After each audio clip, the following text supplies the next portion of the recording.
Ladies and gentlemen, I am Paul Vanderbilt, and I would like to welcome you to this special edition of the Review Disc. We're coming to you from Australia, where we have been privileged to be joined by a guide by the name of Danian Lockwood. G'day, mates.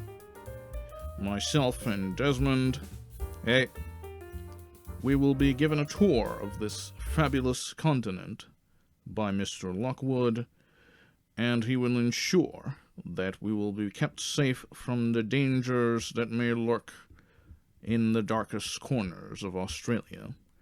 Now, Mr. Lockwood, there are a series of myths concerning Australia. I believe one person has even been quoted as saying, "Everything here will try to kill you." Well, that's absolutely right, mate. You need to be absolutely careful. I mean, in inland, you've got the emus, which may seem like simple birds, but are pretty dangerous if you provoke them. You've got the kangaroos, who a lot of people think they're cute and fuzzy little buggers, but you mess around with them, then you're going to find out why those legs are so powerful. And then, of course, there's the razorbacks, which, in my opinion, are the most dangerous of all. So, would we be safer around the coast? Only if you want to die from a heart attack. Excuse me? The coast is populated by snakes called a taipan. Now, other venomous snakes, what they do when they bite you, it paralyzes you, right? Right? Now, this little fella, what he doesn't just paralyze you, he clogs your blood to the point where your coagulants can't handle it. So, not only will you die from paralyzation, you're also looking at the fact that all your blood's clogged up in your veins. So, of course, we need to be careful every single step we take. Now, Mr. Lockwood, seeing as how you're the expert, we will of course follow your every instruction when we are out there in the so-called bush, I believe it's called. Okay, what exactly is the difference between the bush and the outback? Are they like the same thing?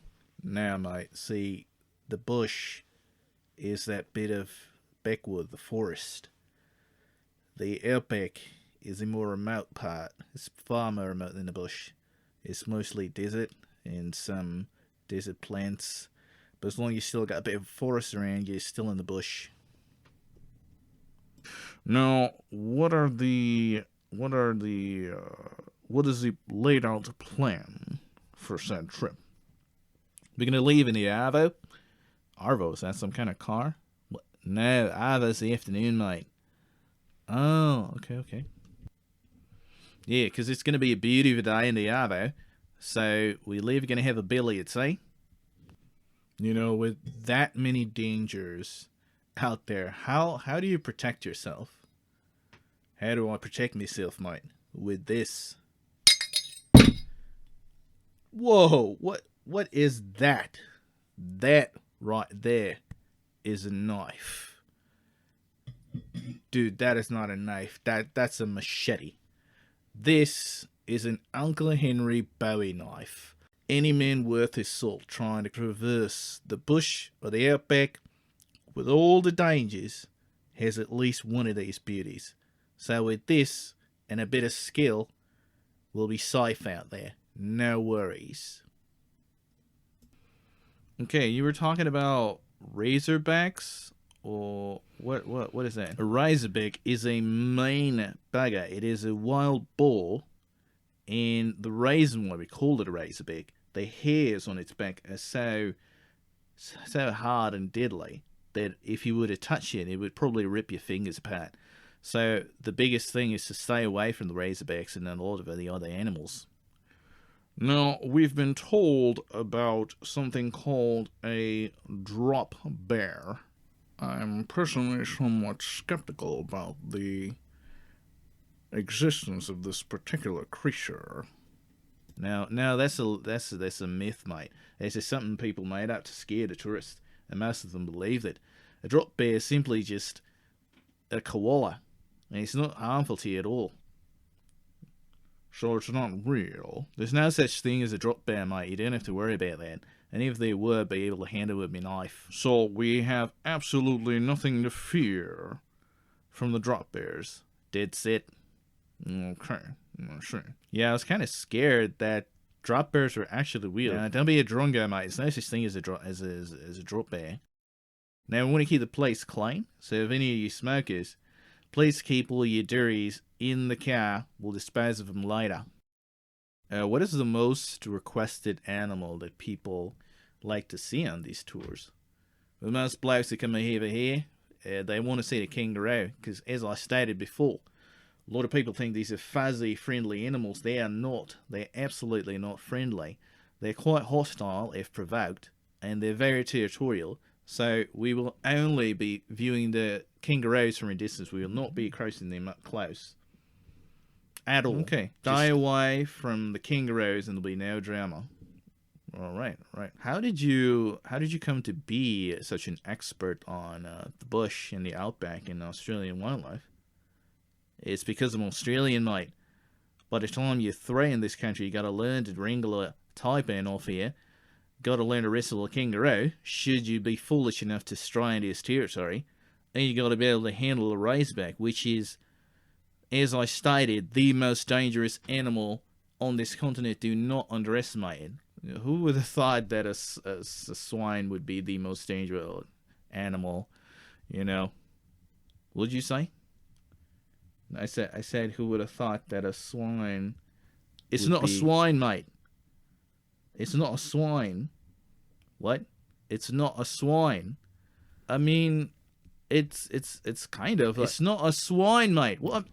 What's going on here? No, please, settle down. I will not be told to settle down. See, this is the problem with you Americans. Whoa. You come to America, you come to Australia, right? And you talk about all these. You see, we don't have a gun problem here in Australia. We don't have a terrible medical system. We don't have a terrible healthcare system. We don't have politicians trying to rob you and lie to you left and right. We don't have that in Australia. You got razorbacks, though. What? All right. You got me there. Right, look, I apologise for going off. It was uncalled for. It's just, I really don't like it when people compare the razorback to simply being a swine. And one more clarification. We're not American. We're Canadian. Oh my God, I'm so sorry. I'm terribly sorry. Okay, I never meant to. We get it all the time. I never meant to offend you. I'm terribly sorry.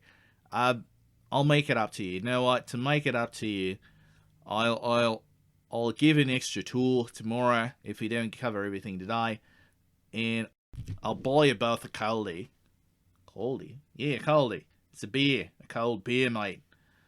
Oh, okay. That won't be necessary. No, I'm not going to take no for an answer. If I end up calling somebody an American, then I'm absolutely wrong. I need to rectify that. I'm not going to be out of here with that in me noggin. That's not going down, mate. So, both of you are going to come with me for a cold one. Well, we truly appreciate it. Thank you. Thank you very much, mate. No drama, definitely. Yeah.